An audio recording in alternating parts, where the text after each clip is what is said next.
Norway, November 1970. A valley swallowed by mist and silence. They call it Isdalen, the Ice Valley. And one morning, hikers found something the snow was trying to forget. A woman's body, burned beyond recognition. No witnesses, no identity, just a mystery carved into the cold.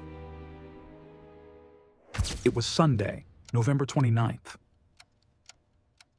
A father and his two daughters were walking through the valley, a place where the air always feels older than time. Then, the smell.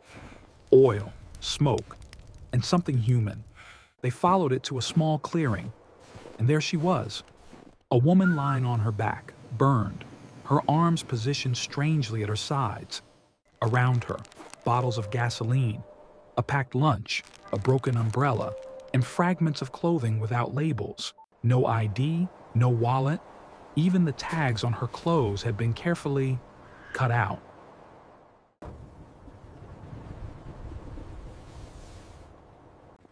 The Bergen police arrived quickly, but every clue they found only raised more questions.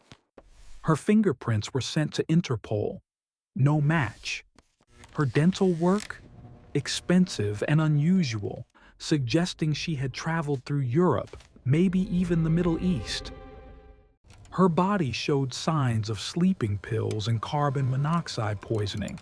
Suicide, they said at first. But why remove every trace of identity? Why carry wigs, coded notes, and multiple sets of clothing?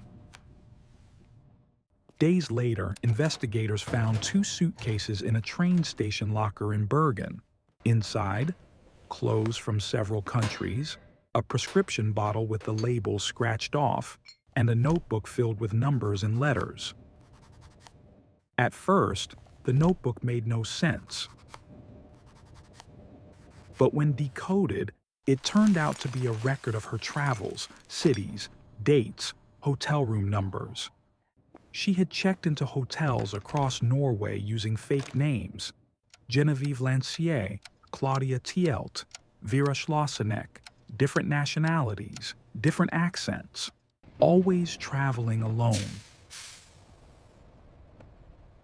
Hotel staff described her as elegant, secretive, with dark eyes that looked like they were watching everyone else. Who was she? A spy from the Cold War? A woman running from someone? Or from herself? Some said she was part of a European intelligence network, sent to Norway under false identities.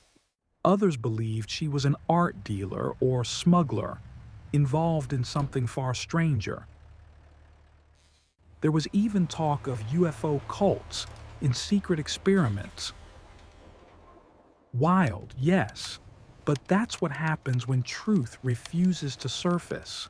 Witnesses reported seeing her meeting with men in suits, speaking in German, Flemish, French, and always, she seemed to know she was being watched. Her body was buried in 1971, in a simple grave marked "Unknown Woman, found dead in Isdalen Valley." Police said they had done all they could, but the case never left Norway's shadow. Decades later, forensic scientists analyzed her remains again.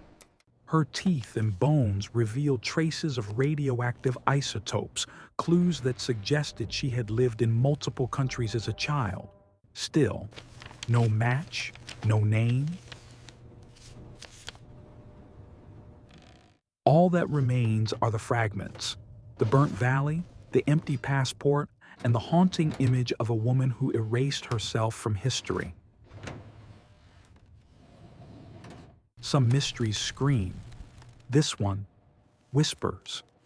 The Isdal Woman story isn't about how she died, but how someone can exist so completely in the world and yet leave behind nothing but questions. Maybe she was a spy. Maybe she was someone who just wanted to disappear. Either way, she succeeded. File closed, for now.